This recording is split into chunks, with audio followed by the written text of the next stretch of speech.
Bonjour à tous et à toutes et bienvenue dans ce tout nouvel épisode de Talking Positive Podcast, le podcast où l'on discute d'éducation bienveillante et positive des animaux.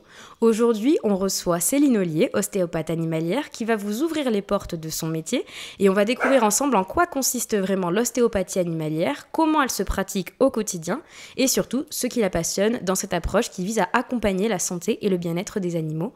J'espère que cet épisode vous plaira. Bon épisode à tous.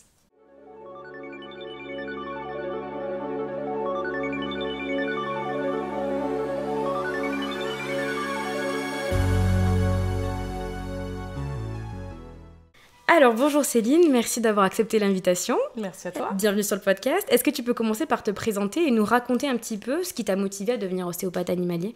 Donc moi c'est Céline, je suis ostéopathe animalier depuis 2018. Au départ j'étais installée en Ardèche, puis je me suis déplacée sur la Lozère, bon c'est pas bien loin de l'Ardèche. Ma motivation pour être ostéopathe animalier c'était de travailler avec les animaux, hein. Ouais. Je pense qu'on est sur la motivation vraiment primaire. À la base je voulais faire vétérinaire, mais l'aspect veto, tout ce qui est anesthésie, endormir les chiens et puis les opérations. Ouais. J'ai fait des stages, je suis tombée dans les pommes, donc c'était pas pour moi. C'était clairement pas pour toi. La vue du sang, en fait, ça m'allait pas. Et donc, par connaissance et par contact avec d'autres professionnels, dont des ostéopathes animaliers, je me suis lancée là-dedans et c'est parti. Pour celles et ceux qui ne connaissent pas encore, est-ce que tu peux expliquer ce que c'est l'ostéopathie animalière ? Oui, alors l'ostéopathie animalière, donc c'est comme en humain, c'est une approche globale qu'on va utiliser nos mains pour redonner de la mobilité sur les zones dans le corps où il manque de la mobilité. Donc on va utiliser différentes techniques pour redonner cette mobilité. On va aller du fascia au structurel. Structurel, c'est vraiment aller sur les articulations. On peut utiliser des techniques tissulaires, crânienne, voilà. Et on mélange toutes ces techniques pour redonner de la mobilité et ça fait une uniformité dans le corps et ça permet de créer un équilibre en fait dans le corps. Et du coup, c'est quoi qui diffère avec l'ostéopathie humaine ? Alors globalement, il n'y a pas de grosse différence parce que l'anatomie est la même. Il y a la posture qui change, donc c'est-à-dire que nous, on est des bipèdes, hein, donc on a une posture debout alors que les animaux ils ont une posture sur quatre pattes, donc rien que déjà ça au niveau de la biomécanique, il y a des différences. Et ensuite, c'est plus dans l'approche qu'il va y avoir des différences. Oui. L'animal ne parle pas. Ouais. Voilà. Donc, c'est à nous d'essayer de communiquer avec eux, même si, quand on connaît les chiens, on sait qu'ils nous parlent à leur manière, mais on sait très bien qu'ils communiquent. Alors que l'humain, lui, va nous dire « j'ai mal à mon épaule ». Donc, on a un petit peu une vision un peu plus facile du corps quand c'est l'humain. Ouais, et encore, c'est vrai que parfois, même nous, si on te dit j'ai mal à l'épaule, peut-être que ça peut venir d'un bas du dos ou de complètement autre chose. Voilà, c'est exactement ça. Ouais, et quel type d'animaux tu traites principalement ? Alors moi, je vois principalement des chevaux, ouais. Des chiens, un peu de chats, mais vraiment le plus, c'est les chevaux, les chiens. Je fais quelques vaches aussi suivant la saison. Là, en ce moment, on est au printemps, c'est là où les vaches commencent à sortir dehors et c'est là où elles se font mal. Ouais. Elles restent enfermées tout l'hiver, donc automatiquement, elles peuvent se faire mal. Puis c'est la saison un peu des vélages aussi qui peut être un peu compliqué. Et après, quelques chèvres aussi. Ouais, donc quand même, tu as un bon panel d'animaux, donc il faut maîtriser en plus un petit peu la structure de chaque animal. C'est ça, quoi. Exactement, ouais, il y a une différence anatomique. Bon, c'est pas énorme les différences anatomiques, mais il y en a, et c'est surtout plus dans la physiologie. Donc le système digestif, où là, il y a des grosses différences, si on parle de la vache qui est un ruminant. Le cheval, il a qu'un seul estomac, la vache en a 4. Le chien, c'est un carnivore, donc on a des différences entre toutes ces espèces-là. Et du coup, ça t'arrive pas trop souvent d'avoir des nacs type lapin, rongeur ? Très peu. Mais ça t'est arrivé dans ce Ouais, des lapins, j'ai vu, des hamsters, un écureuil aussi. Purée, hamster, ça doit être super compliqué, c'est tout petit. Ouais, c'est tout petit, mais non, mais ça passe. C'est juste, il faut être un peu plus fin dans la manipulation, mais ouais, ça le fait. Et du coup, c'est quoi ton parcours de formation pour devenir ostéo ?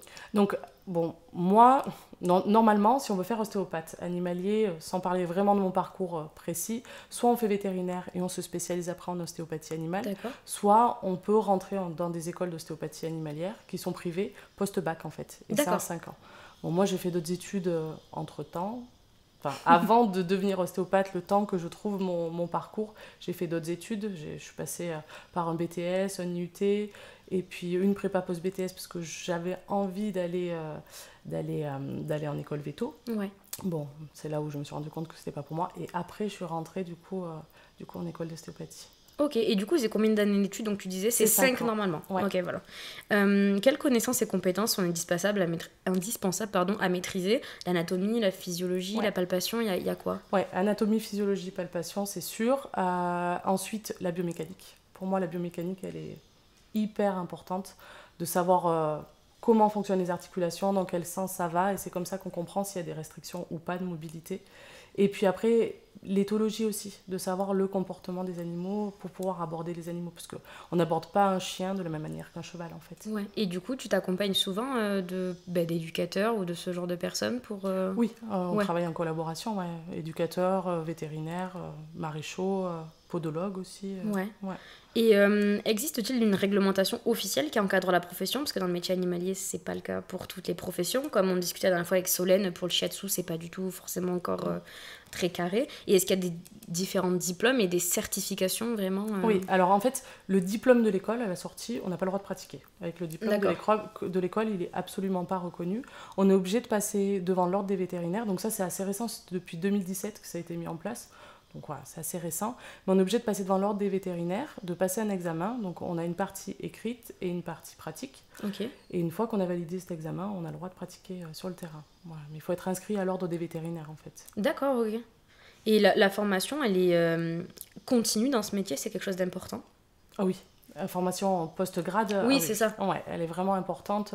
Enfin, moi, j'essaye de me former régulièrement. Là, en ce moment, je suis en train de me former encore plus sur tout ce qui est biomécanique. Parce que c'est quelque chose qui me passionne vraiment, d'aller étudier la mécanique du corps et pouvoir après détecter bien comme il faut les boiteries, aller plus loin là-dedans. Donc moi, je me forme un peu là-dessus en ce moment. Mais après, c'est hyper important de faire des petites formations. Et c'est compliqué d'en trouver ou est-ce que quand même vous êtes bien fournis en formation? On est plutôt bien fournis. Il y a de plus en plus de centres de formation post-grade qui se montent.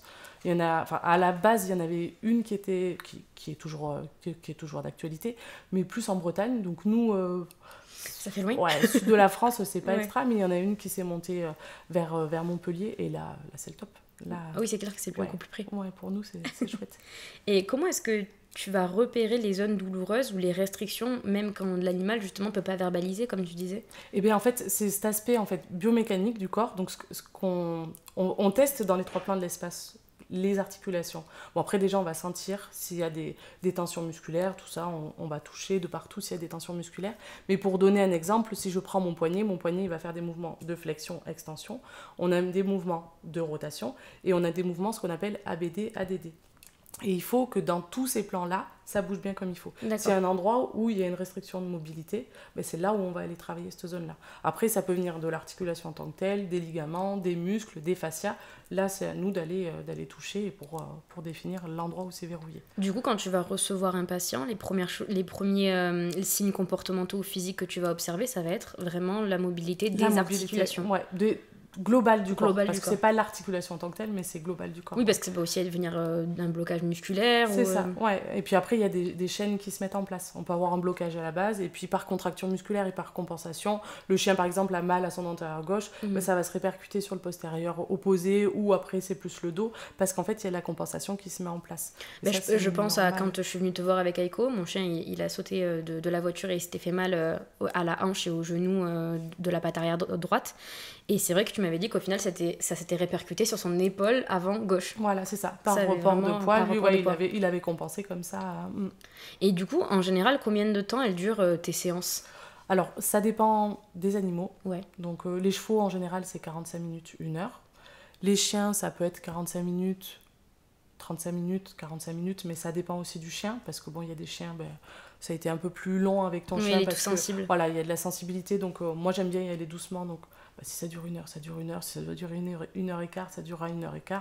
Le tout, c'est de prendre le temps et qu'à la sortie, le chien il se détende et cette détente est importante pour moi. On est sur le bien-être, on n'est pas... C'est clair que c'est un des premiers rendez-vous médicaux, entre guillemets, qu'Aiko a fait, où il n'est pas ressorti en stress ou contracté, où j'ai senti que ça l'avait dérangé, parce que t'as tellement pris le temps de l'accueillir déjà lui, sans parler même, sans même calculer sa douleur ou quoi que ce soit, qu'il t'a vachement plus bien facilement accueilli que parfois quand on va au vétérinaire où il faut aller un peu plus vite et on n'a pas le choix.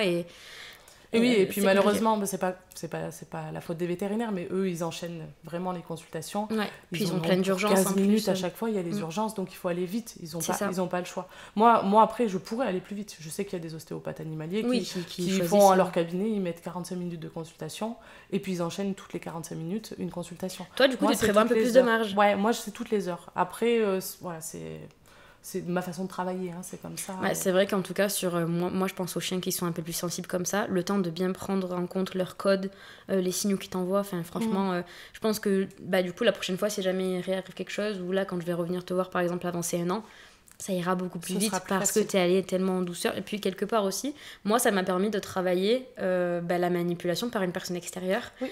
Et quand je suis retournée au veto, ça s'est vachement mieux passé. Oui. Parce que quelqu'un a pris le temps de vraiment y aller en douceur. Donc, c'est aussi ça. Puis, il ne faut pas oublier nous, praticiens, que ce soit vétérinaire ou ostéopathe, on est un peu des inconnus pour eux. Donc, on les touche dans tous les sens. C'est ça. Enfin, moi, j'aime pas qu'on me fasse ça.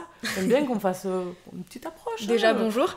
Ouais, déjà, bonjour. Avant de mettre tes grosses pattes. Et puis, on va pas toucher dans tous les sens. Donc, c'est vrai que moi, c'est un peu mon credo. On prend le temps. Mais c'est vrai que ça, c'est vraiment un bonheur pour les chiens comme ça. Et d'ailleurs, même pour les chiens en général ou pour les animaux en général, parce que on les presse beaucoup au quotidien et c'est bien de temps en temps de pouvoir leur accorder vraiment de l'espace, prendre le temps, de pas les mettre en contrainte de suite quand c'est déjà quelque chose qui est pénible pour eux.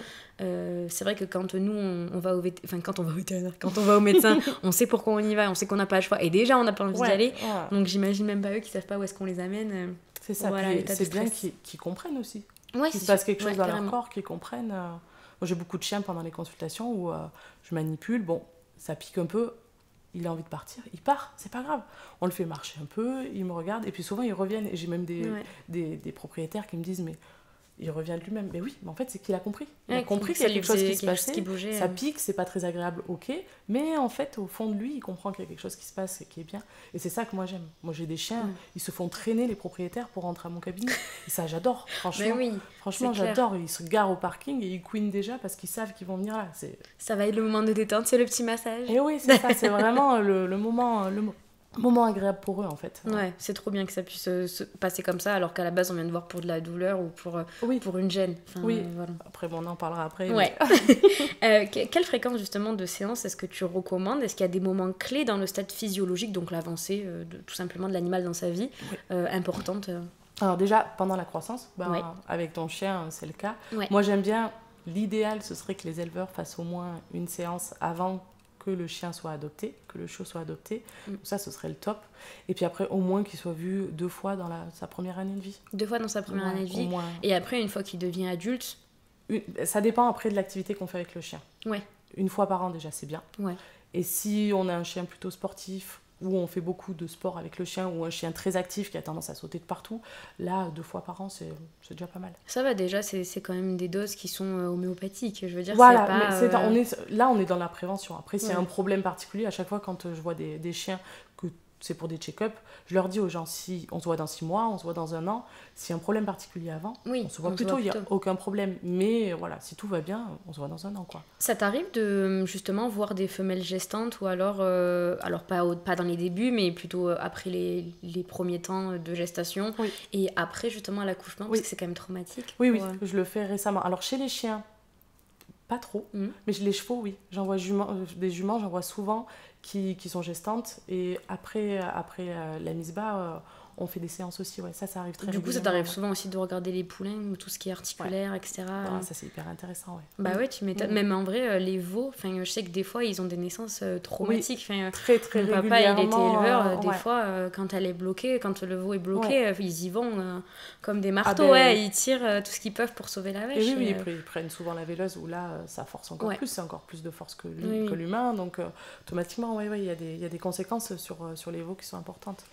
Même sur les chiens âgés, je suppose que tu dois voir les papilles un petit peu plus souvent. Ouais, voilà. Et les chiens âgés, en général, ça dépend après des chiens, mais c'est tous les 3 mois qu'on se voit. Ouais. Voilà, plus le temps passe. Après, ça dépend de comment ils sont.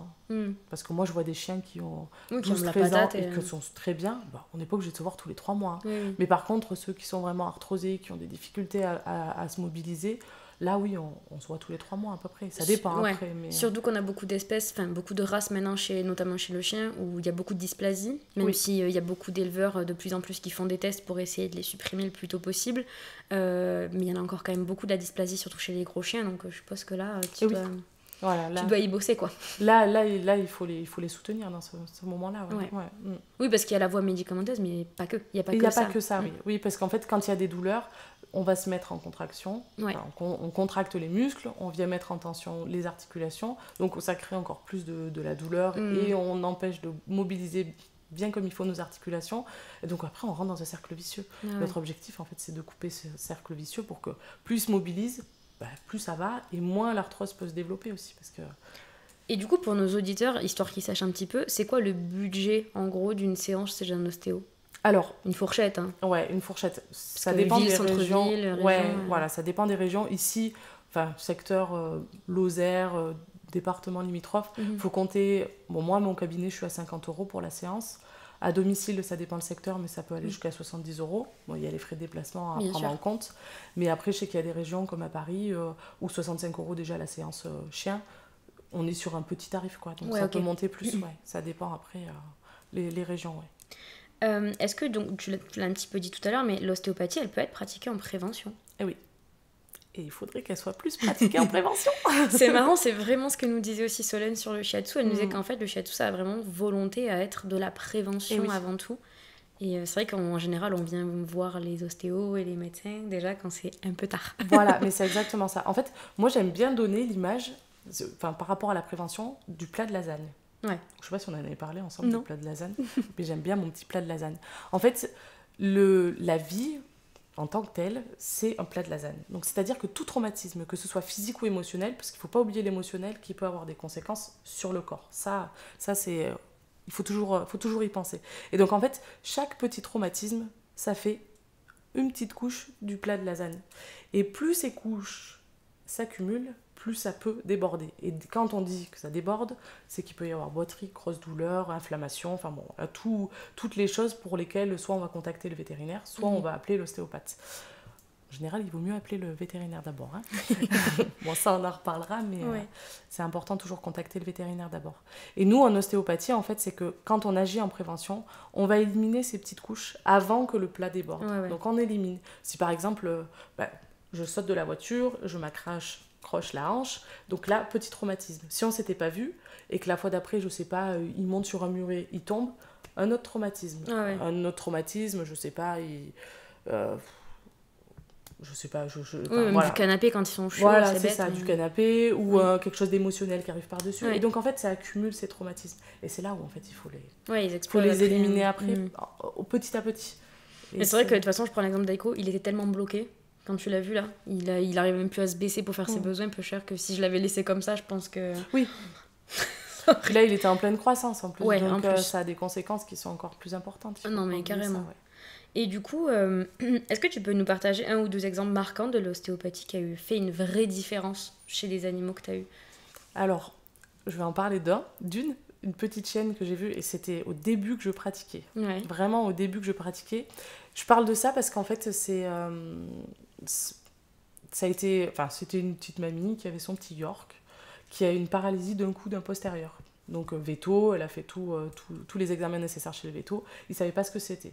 Donc du coup, moi, elle m'appelle, donc moi, je fais ma séance, c'était peut-être ma 4e ou 5e consultation depuis que je sortais de l'école, donc grosse flippette, bon voilà, on essaye de faire les choses bien, donc je fais mon travail, je déverrouille tout, et là je me dis, c'est bon, ça devrait le faire, bon, il faut attendre quelques jours avant que la séance fasse effet.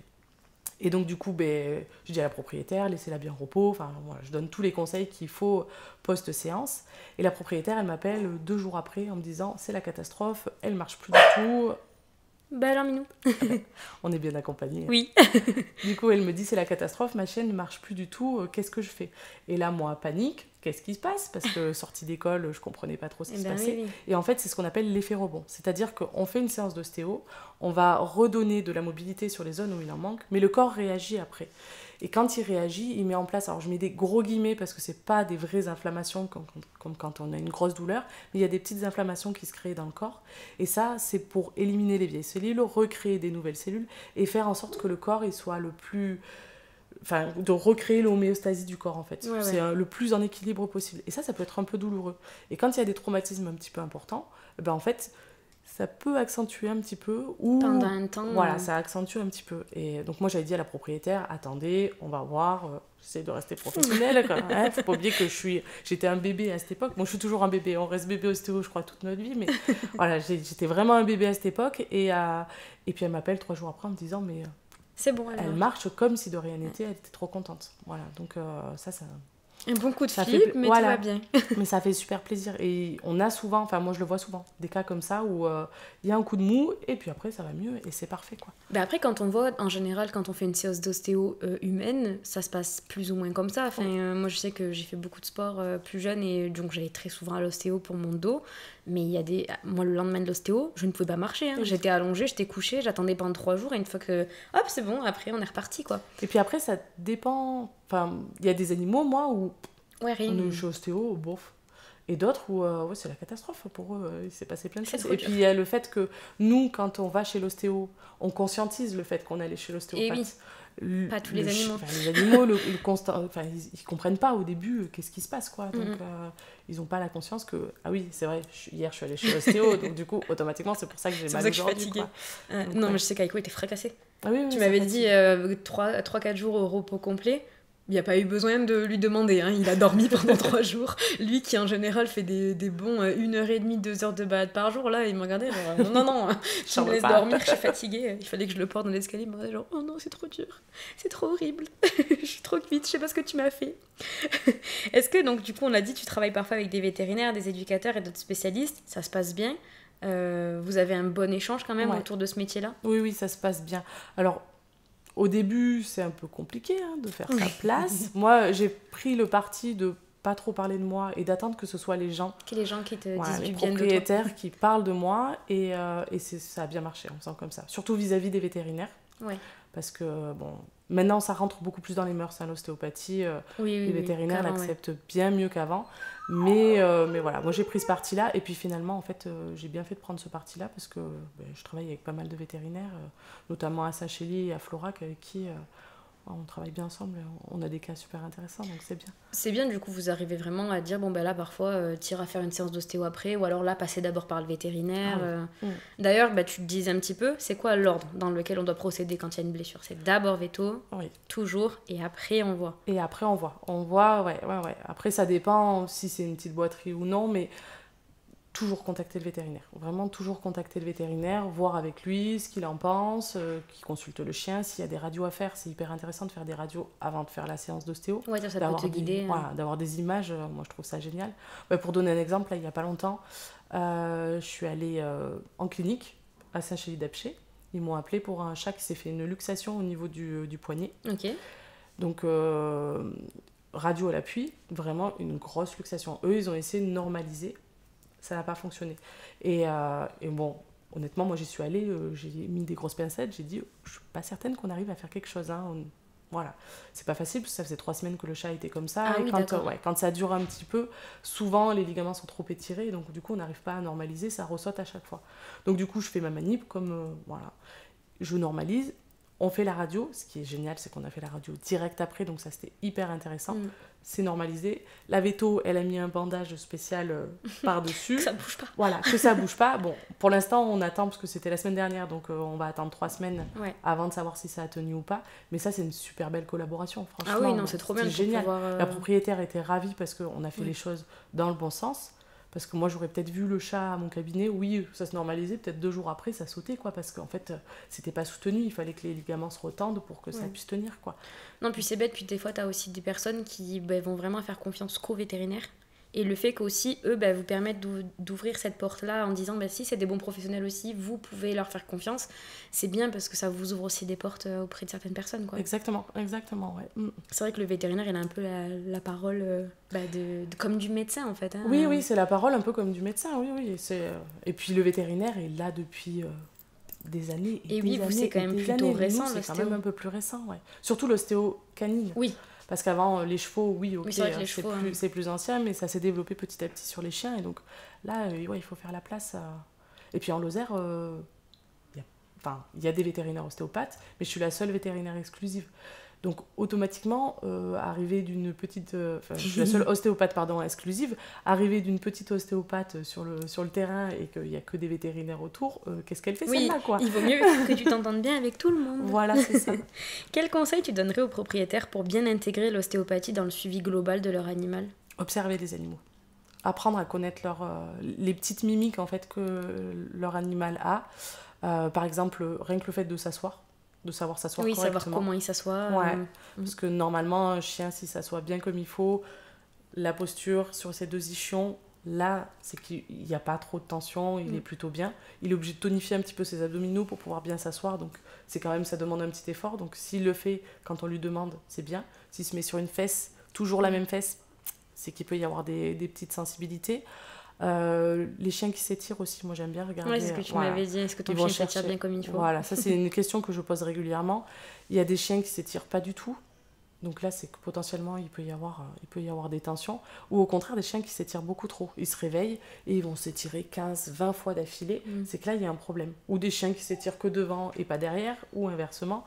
Donc voilà, il y a des choses, ou même quand ils s'étirent, des fois ça arrive devant, ils s'étirent, mais ils vont étirer plus un antérieur que l'autre. Et à chaque fois qu'ils font ça, ils sont toujours dans ce schéma-là. Ouais. Donc là, c'est des petites choses. Vraiment savoir lire, connaître les habitudes de son animal. C'est ça. Après, souvent, les propriétaires, genre monter sur le canapé, descendre du canapé, ah ben mon chien, il sait plus le faire. C'est que là, il y a quelque chose. Ça, c'est des choses marquantes comme ça. Voilà, ça, c'est assez marquant, mais c'est normal, parce que le chien, il va essayer de monter, donc là, ils vont le voir. Mais des petites choses comme les étirements ou la posture assise, ils le regardent un petit peu moins. Quelles erreurs ou idées reçues tu aimerais corriger sur ton métier ? On ne fait pas que des massages.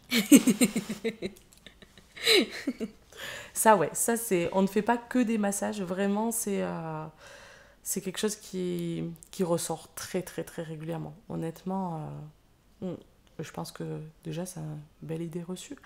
Après, on n'est pas des vétérinaires non plus. Oui. Voilà, donc on n'a pas le diagnostic d'un vétérinaire, on ne peut pas faire tous les examens comme les vétérinaires y font. C'est deux métiers à part entière, complémentaires à 200%, mais c'est deux métiers complètement à part entière. Et puis voilà. On n'en a pas parlé, mais rapidement, est-ce que tu penses que l'alimentation, ça a un impact sur tout ce qui va être ostéo chez le chien ou pas du tout ? Oui, ça peut avoir un impact. Ça peut être quelque chose d'intéressant, en tout cas pour toi, de connaître ce que va consommer l'animal. Oui. Moi, je le demande systématiquement parce que des fois, je travaille sur le viscéral. Donc c'est vrai qu'on n'en a pas trop parlé du viscéral, mais on travaille sur la mobilité aussi des viscères. Qu'est-ce que c'est ? Vas-y, explique-nous bien, parce que tout les le monde viscères, en fait, c'est les organes. Tout ce qui est organes. Tous les organes, tout ce qu'il y a dans le bidou, c'est les viscères.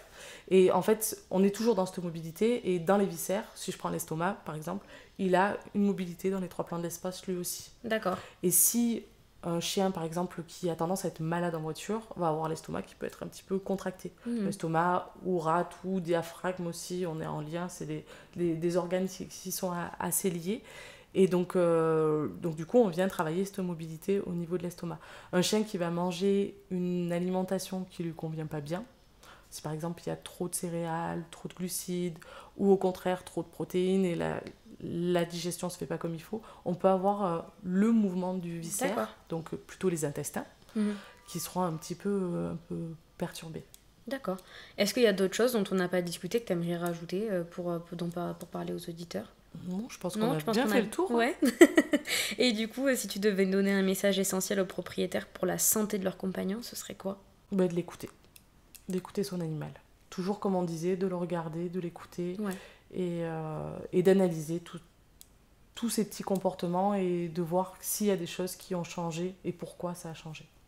Bon, écoute, merci en tout cas de nous avoir donné de ton temps pour présenter ton métier. C'était super de t'avoir. On mettra en description tous les liens, ton site internet, tes réseaux sociaux. Comme ça, si jamais vous avez envie de faire une séance avec Céline, vous aurez toutes ces informations.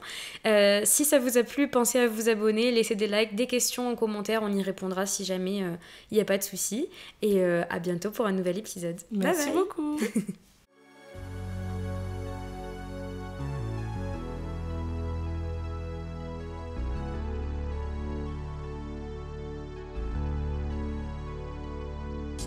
Time.